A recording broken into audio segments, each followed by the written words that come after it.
Alright, so today I'm doing WEB DuBois on criteria of Negro art, and it's in an odd setup because I have been trying to do Present Me along with a few others that were recommended, and for some odd reason it wouldn't work. So I just figured that I would record the screen and have my audio commentating along with it. So to begin, I'm going to start with some background information about W.E.B. Du Bois. He was born in 1868, and I thought that this was important because it was 5 years after President Lincoln had initiated the Emancipation Proclamation, and then 2 years later, 1865, slavery actually became outlawed with the amendments. So he wasn't even a decade away from slavery. So I believe that he wrote this to show his anger towards the segregation of the black and white communities, and then he originally spoke this while receiving an award, and it was published in 1962, and then he went on to die in 1963. So, criteria of a Negro art, to kind of summarize the entire article, it speaks about the black community as a whole, the treatments of blacks compared to whites, and why blacks as a race just want to be considered American and what they will do to accomplish that goal. The treatment of blacks compared to whites, specifically in this article pertaining to art, because he uses poetry throughout his entire life, and poetry is a form of art, and he's kind of talking about everyone else in the same situation as him. So, literary devices. Du Bois uses many outside references, similes, personification, rhetorical questions, and imagery to create a picture in the reader's mind of the despair facing the black community. He uses art as his rebellion instead of violence. So we read about Nat Turner, and Nat Turner actually, even though he was a slave, he used violence as his rebellion, went on to kill the slave owners, and instead of that sort of violent rebellion, he uses his art, as I was saying again. He uses his poetry, his writing, to speak out to the more intelligent people.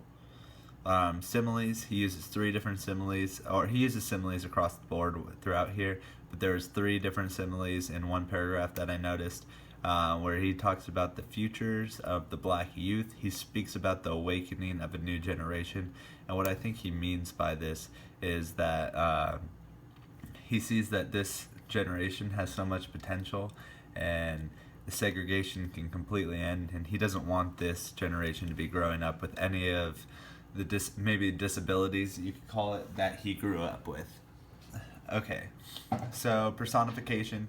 This was something that was used a couple of times throughout the entire speech, but I decided to include it anyways. He speaks about music rising out of the eternity of night and being haunting yet appealing. It was something small, but it was something that I noticed a couple of times while reading. Rhetorical question. So this was something that was huge throughout the entire thing. He has he has a number of them as the poem progresses, or a speech. Each one was asking a similar question, which is, can a black person do the same sort of work as a white person could do in this situation? And obviously the answer to that is yes, the black person can do exactly anything that a white person can. And he asked if America would be different if black people weren't segregated and all that sort of stuff. Obviously not. So then, along with that, we have imagery. He includes sentences that paint a picture in the reader's mind, making them reflect on their decisions that they've been making. So, to go along with the imagery, he tells stories. The entire middle chunk of this speech was filled with stories. Not just his stories, people's that he's heard from all over. He wanted to include these to speak out to the writer, or to the reader. He wanted the reader to really understand that this wasn't the only way to be thinking. He talked about a black woman who sat in her garage working on her pottery because she wasn't allowed to go to the same school because apparently she didn't have more qualifications than the white person, even though she did. It talks about a black girl and a white girl who had the same mother, and the black girl went and killed herself with gas because her mother didn't allow the same things that she allowed to her white daughter. I think the entire gist of this speech, like I said in the beginning, it pertained to poetry. Poetry was the number one thing that mattered to her, or to him, or and art, all art, and to be very vague.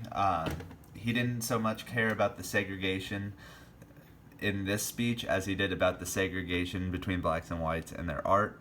He wanted that to be something that could be intertwined together, and in one of his readings we went over how he just wanted the two to be merged and be considered as one, and I think that was the big picture for him.